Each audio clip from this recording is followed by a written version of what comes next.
Le conseil que je pourrais donner aux franchisés sur leur approche de recherche de franchise et de négociation avec leurs futurs franchiseurs, écoutez, c'est bien simple. Il est nécessaire également de se préparer et notamment de réfléchir et de faire l'état des lieux de ses atouts. C'est très important. Si on peut faire un parallèle avec le recrutement classique quand on recherche un emploi, on fait un CV et on essaye de mettre en avant ses qualités. Et bien là, c'est un peu la même chose. Quand un franchiseur recherche un franchisé, il recherche un profil bien précis, adapté à l'activité et aux contraintes et atouts de la franchise. Donc le franchiseur a en tête un profil.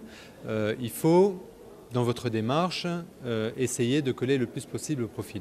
Alors, soit vous découvrez le profil parce qu'il est communiqué à travers des sites internet où vous avez l'information, ou soit, il faut deviner un peu quel type de profil pourrait intéresser telle ou telle franchise. Donc, en fonction de ça, ça va vous optimiser les chances de trouver la franchise qu'il vous faut. Alors, effectivement, a priori, les compétences que vous aurez vont être liées à vos motivations. Donc dans ces cas-là, ça vaut le coup, comme je vous l'ai dit, de réfléchir et de lister vos compétences, de lister vos motivations et de voir quel type de secteur d'activité pourrait avoir besoin de vos types de compétences. À partir de ce moment-là, évidemment, il y a le côté financier des choses qui est fondamental. Il faut avoir un apport personnel pour pouvoir prétendre acquérir une franchise. C'est tout du moins le cas dans la plupart des franchises, vu qu'il y a un investissement de départ qui est à la charge du franchisé. Donc cet investissement personnel, vous le connaissez, ce n'est pas un problème, mais par contre il faut pouvoir le comparer par rapport aux exigences des franchiseurs qu'ils vous communiquent à travers les informations, l'offre de franchise qu'ils font sur les différents supports. Donc ça, c'est une démarche nécessaire avant toute chose, parce que vous pouvez être tenté par une franchise, mais qui ne correspond pas finalement à votre profil, parce que vous n'avez pas les moyens, parce que vous n'avez pas le profil recherché en termes de compétences.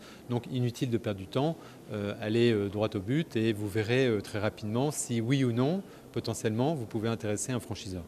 Ensuite, dans la négociation du franchiseur, il y a une deuxième étape, c'est l'évaluation du franchiseur. Et ça, c'est une chose très importante sur laquelle ces franchises, à travers les consultants dont je fais partie, pourront vous aider.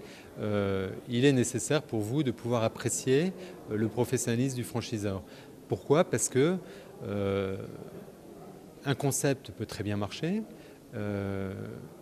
Un franchiseur peut très bien prétendre à se lancer dans la franchise, mais malheureusement, tous les franchiseurs ne se lancent pas dans la franchise de façon à permettre aux franchisés d'optimiser les chances de succès.